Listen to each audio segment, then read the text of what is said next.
Bro, bro, I might have to leave, bro. This is the air quality is literally like in the 200s. It's so bad. Look at the sun. It's 7 in the morning right now, y'all.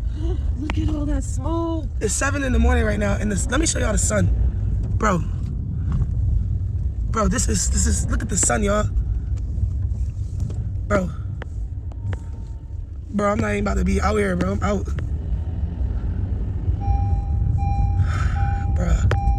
This is some scary shit, bro.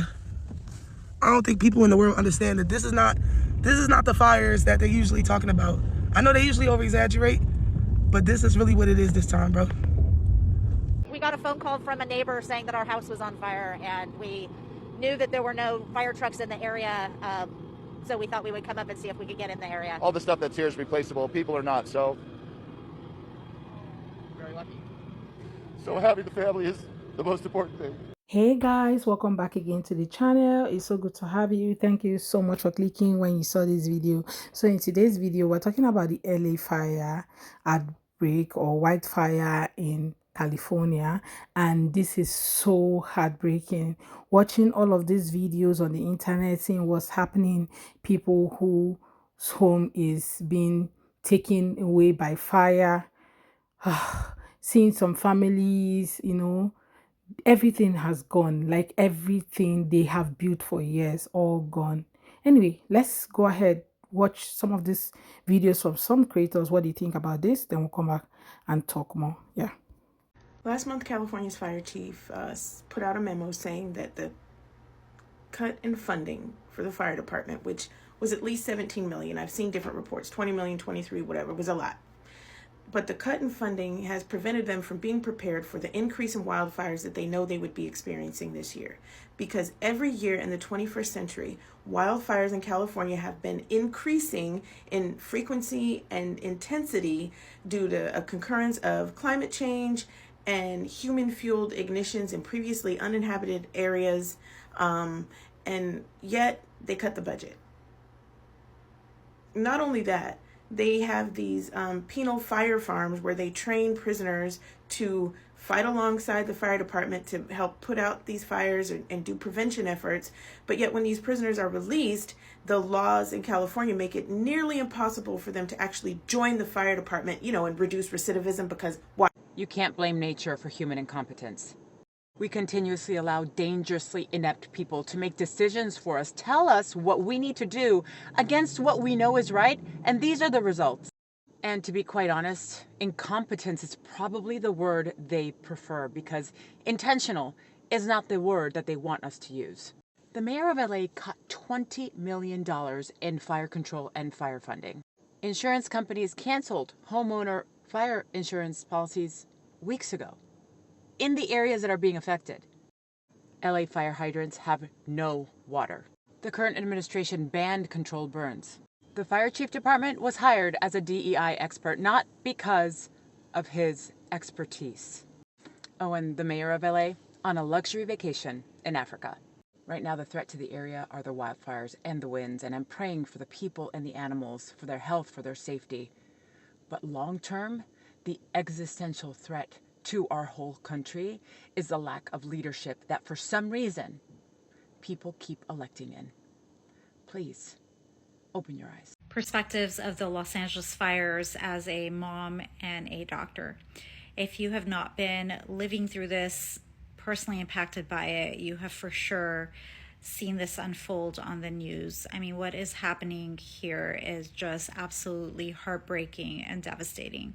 Thankfully, myself, my family are safe. However, anybody living in LA County right now has many friends and family that have been impacted, that have had their homes burnt down in the Palisades, Malibu, Altadena, and surrounding areas. High schools have burned down. I have friends that go to Palisades High School and they've lost their high school. Churches, businesses, I mean, you name it. It's just insane what has happened here and is continuing to happen. As a mom, last night we had to evacuate actually our home. Thankfully, this was on the second night of kind of this unfolding and having witnessed what happened in the Palisades in Altadena. My bags were already packed and ready to go, but a new fire erupted in our neighborhood and we had to evacuate our home. Thankfully, the fire department got that contained and it did not directly impact our immediate neighborhood, nor our home. And though we did spend the night elsewhere, we are back in our home today. But having gone through that evacuation process and the angst of that, having my stuff already packed and ready to go made it so much easier and simpler. But driving off from our home in our neighborhood, I mean, the streets were just bumper to bumper with people trying to get out, was with kids in the back seat, was just, I've never been that scared and nervous in my life. And I can't imagine what those of you who lost your homes and had to drive off and watch your homes burn down went through. Simultaneously, I had cases that were scheduled this morning, patients that had been waiting for their cancer surgeries, and our hospital started sending messages that urgent, emergent surgeries were the only ones that were going to stay on schedule because of staffing shortages, and similar to COVID times, wanting to preserve the people that were available in the hospital for emergency cases and not overburden the system. I called in to find out if my surgeries were still on schedule, and they told me that they were. And so I called my patients and let them know that they were still good to go, and thankfully they were in an area that they could get in to have their surgery. This morning after, thankfully they contained the fire that was in our neighborhood, so I was able to go to sleep last night being able to rest, knowing that I was coming in to do surgeries today and that, our neighborhood fire had been contained. But driving into the hospital felt apocalyptic, similar to COVID times again, like ghost town, nobody on the streets. Walking into the hospital, driving into the doctor's lot, very few cars in the doctor's lot. Walking into the hospital, though, inside the hospital, you could smell the smoke. I mean, the air quality out here is awful. It's horrendous. You can't step outside. But the hospital indoors had a smoky smell as well. Did the surgeries at some point during an operation on one of the patients. They sent an accidental false alarm evacuation that went off on all of our cell phones. That was semi-frightening because we were like, what the heck? How are we going to evacuate patients? But thankfully that was a false alarm.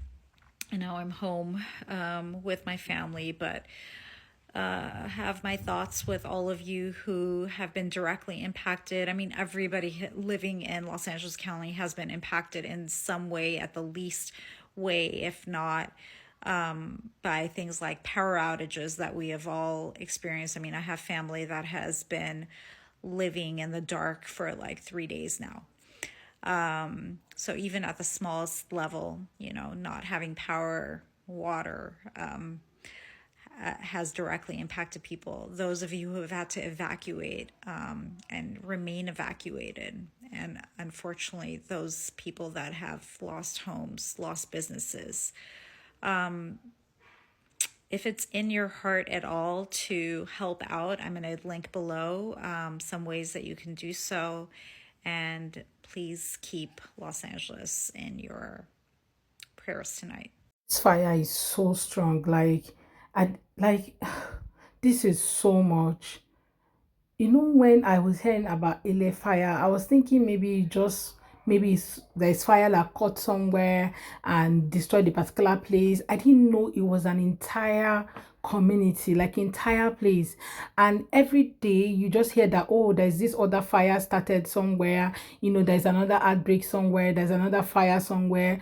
It's just it, and this is going to render thousands and millions of people homeless. Okay, though I was so excited when I went to TikTok and saw some people rendering their home that they are not occupying. People were saying, oh, if you need a place to stay, come stay there. That's to show that we still think as human on earth, right? People still have sympathy. That people who still feel this whole godly, who still has this godly factor in them. Anyway, I'm just so excited that people are rendering this help, okay, to these people, but not having a lot of firefighters on ground, no fire truck, people complaining of that. That's somehow, seriously. And a lot of people are just going to lose their home for what? Something that could have just been controlled if there was so much firefighters on ground, so much fire truck on ground. I don't know what's happening, but I feel so sad for all the people who kind of lost their homes in this fire thing, and more is still happening. To think that a lot of news is still out there saying there's this other part, it's so painful, and I feel so much pity for these guys, and I hope they find solace, because I know how painful it can be losing your home, like where you grew up, or some place where you have really built in everything, especially family, grown family, and everything in between. Is such a pity, and my heart goes out to all of them. I pray that they find peace and happiness at the end of all of this. Guys, let me know what your thoughts are in the comments. Let's have that conversation, okay? And just say a word of encouragement to people who are currently experiencing this, okay? My heart goes out to them fully. They're all in our prayers. Yeah, thank you so much, guys, for watching. I hope you enjoyed this video. Please do subscribe to the channel and also give this video a thumbs up. See you guys on my next video. Bye, guys.